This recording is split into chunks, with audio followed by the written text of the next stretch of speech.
साठी आलेल्या ह्या उमेदवारांच्या हाल अपेक्षेसाठी शिवसेना धावून आलेली आहे, काय सांगायचं? नाही बघा, महाराष्ट्राच्या कानाकोपऱ्यातून आलेली ही पोरं आहेत.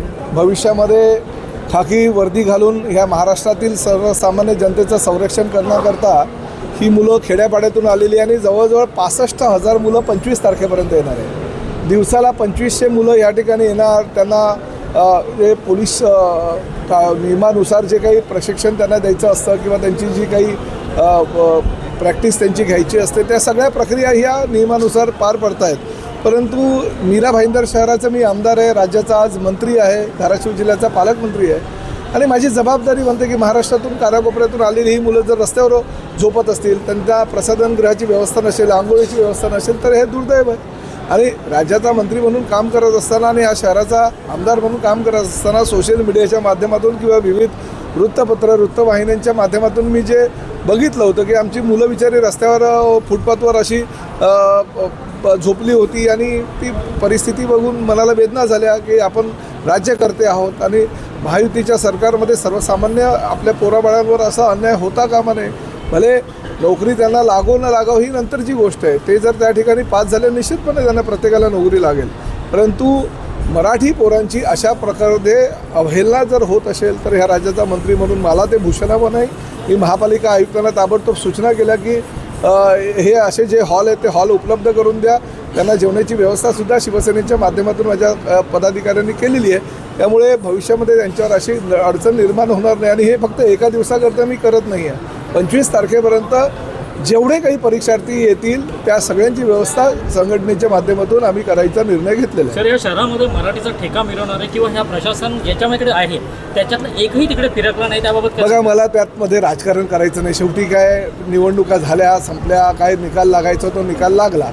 मी ह्या शहराचा आमदार आहे, एकदा आमदार नाही आहे. मी चौथ्यांदा म्हणजे 4 वेळा ह्या शहराचं प्रतिनिधित्व करतो. माझी जबाबदारी आहे कोण काय करतं आणि कोण काय करत नाही याच्याकडे न जाता त्या पोरांना कसं संरक्षण देता येईल, त्या पोरांना कशी मदत करता येईल, त्यांना खाण्यापिण्याची, राहण्याची, झोपण्याची, प्रसाधनगृहाची व्यवस्था कशी करता येईल ह्याची जबाबदारी राज्याचा मंत्री म्हणून माझी आहे, शहराचा आमदार म्हणून माझी आहे. त्यामुळे राजकारण गेलं चुलीत मला काय त्याच्याशी घेणं देणं नाही. मी माझं कर्तव्य आहे, माझं काम आहे ते मी करतो. तर तुम्ही लोकशाहीचा चौथा स्तंभ आहे. तुमच्या माध्यमातून आम्हाला ही बातमी मिळाली, त्याच्यामुळे सर्वप्रथम मी सर्व पत्रकारांचे आभार मानतो की ही जी आपल्या उमेदवारांची जी व्यथा होती पोलीस भरतीसाठी आलेल्या ते आमच्यापर्यंत सरनाईक साहेबांपर्यंत पोचली आणि ते गैरसोय कशी दूर व्हावी यासाठी आम्ही छोटासा प्रयत्न, आणि ह्या काही प्रयत्न नाही, आमचं कर्तव्यच आहे. कारण हे आम्ही आजपासून काम करत नाही. कोविडचा काळ असू दे, कोविडच्या काळातही काम असू दे किंवा सध्या निवडणूक संपल्यानंतर हार पराभव हा होत असतो. पराभव झाल्यानंतरसुद्धा आम्ही दुसऱ्या दिवशीपासून आरोग्य शिबिर हे चालू ठेवलेलं आहे.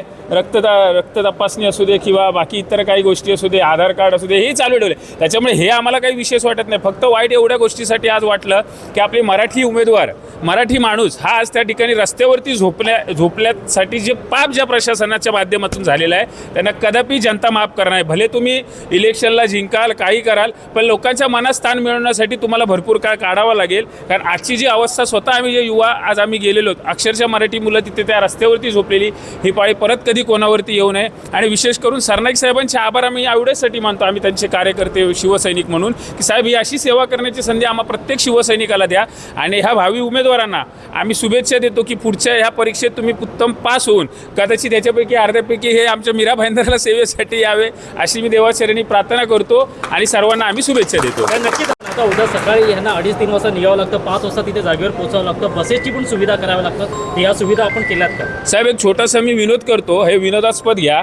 सगळी सोय आम्ही करू शकतो तेवढी ताकद सरनाईक साहेबांमध्ये, मग भरती प्रक्रिया सुद्धा आम्हीच घेतो ना, ह्यांना घ्यायची गरज नाही ना.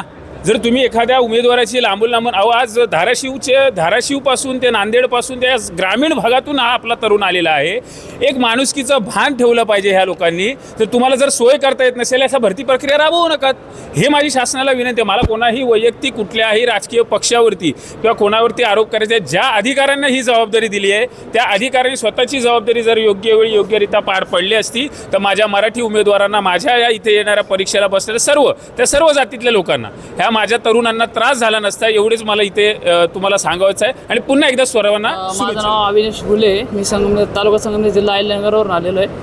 तर मी यापुढे आता 3 भरतीला आहे, यापुढं याआधी कधीच अशी स्वयंपाक बघितली नव्हती मी. तर हे मीरा भाईंदरला पहिल्यांदा प्रताप सरनाईक साहेबांनी जी सोय केलेली आहे ते अतिशय उत्तम आहे. आणि जेणेकरून म्हणजे इथून पाठीमागे जे पोरं रोडवर झोपत होते त्याच्यामुळं डास चावणं किंवा थंडी वाजणं याच्यामुळं पोरांना झोप नव्हती होत आणि सकाळी याला ग्राउंडसाठी त्यांना खूप त्रास होत होता.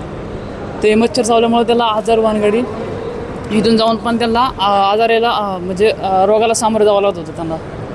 तर याच्याच म्हणजे ही जी सोय केली तर प्रताप सरनाईक साहेबांचा मी आभार मानतो. ही सोय अतिशय उत्तम आहे. म्हणजे हाल अपेष्ट झाले तुमच्यासोबत असलेल्या मंडळीची. आज त्याच्यावरती मंत्री महोदय तुम्हाला राहण्याची सोय केलेली आहे, जेवणाची सोय केलेली आहे. पोलीस भरतीसाठी आपलं गाव सोडून हजारो किलोमीटर दूर तुम्ही या मुंबईमध्ये येत आहे आणि जेव्हा अशा हाल अपेष्ट सहन होतात तर किती त्रास होतो? भरपूर त्रास होते, कारण गाव सोडून एवढ्या दूर येतात आणि राहण्याची व्यवस्था जर होईना गेली तर आम्ही नांदेडहून आलो तर खूप अवघड राहते. इथं कोणी कोणाचं माय राहिना बाप राहिना, त्याच्यामुळं हे जे केलं आहे ते खूप चांगली गोष्ट आहे. आणि पोलीस भरती भविष्यात जर निघाली तर अशाच गोष्टी करा, कारण विद्यार्थ्याला खूप अडचणी येतात, कारण ते खूप दुरून येते. त्याची खायची व्यवस्था राहणं, पियाची व्यवस्था राहणं, कोणत्याच पद्धतीची व्यवस्था राहणं. तर असं केलेलं खरंच चांगलं, कारण आता बाहेर राहिलं मच्छर राहतात, हे राहतात, ते राहते, बऱ्याचशा अवघड गोष्टी राहतात, कोणी ओळखीचं राहणार काय ना. तर हे खूप चांगली गोष्ट आहे. तालुका नाशिक जिल्हा इथून आलो आहे. आमच्या गाव नरहरी जिरवाळे यांच्या मतदारसंघातलं आहे. मुलाला घेऊन आलो मी. कसं वाटतं की तुम्ही ते रात्री जे मुलं ते रस्त्यावर झोपत होते आणि तुम्हाला ते नाही, खरं तर तिथं लाजिरवाणीच गोष्ट होती, रस्त्यावर झोपत होते. तर आता ते आपले सरनाईक साहेबांनी जी सोय केली ती अतिउत्तम केली आहे, त्याचं काही अडचण नाही आणि त्यांचे पण आभार. मी तालुका भोकरदन जिल्हा जालना या ठिकाणी पोलीस भरतीसाठी आलेलो आहे. परंतु अगोदर आम्ही रोडवर बरेचसे अगोदरचे जे मित्र होते तर ते रोडवरती झोपत असल्यामुळे ती गैरसोय होत होती. परंतु आपल्या राज्याचे परिवहन मंत्री प्रताप सरनाईक साहेब यांनी आमच्यासाठी एकदम चांगली व्यवस्था करून दिलेली आहे. त्याबद्दल त्यांचे आभार व्यक्त करतो. पण कुठेतरी असं वाटतं की प्रशासन जेव्हा पोलीस भरतीसारख्या एवढ्या मोठ्या भव्य कार्यक्रमाचं आयोजन करते आणि अशा गोष्टीचं आयोजन करत नाही, तुम्हाला तरुण मंडळींना रात्रभर झोपायची वेळ येते. हा विषय पत्रकारांनीही वाजवला, पत्रकारांच्या नंतर विधानभवनात हा विषय वाजला, त्यानंतर या मंत्री महोदयांनी पण मदत आता केलेली आहे. त्याबद्दल प्रशासनाबद्दल काय बोलाल तुम्ही? प्रशासनाबद्दल म्हणजे खरं तर त्यांनी तर जर ते पोलीस भरती जर राबवत असेल तर त्यांची एक कर्तव्य आहेत की त्यांनीसुद्धा जे उमेदवार आहेत तर त्या उमेदवारांची व्यवस्था करणं गरजेचं आहे. कारण रोडवरती झोपत असताना तिथं मच्छरांचा त्रास होतो आणि आरोग्यासाठी ते हानिकारक आहे आणि दुसऱ्या दिवशी त्यांना लगेच सकाळी ग्राउंडसाठी उतरावं लागत असतं. त्यामुळे त्यांना विविध आजार किंवा त्रास होण्याची शक्यता जास्त असते. तुमच्या ह्या गैरसोयीमुळे तुमची जेव्हा चाचणी असते, मैदानी चाचणी असते, त्याच्यावरती किती मोठा परिणाम होतो?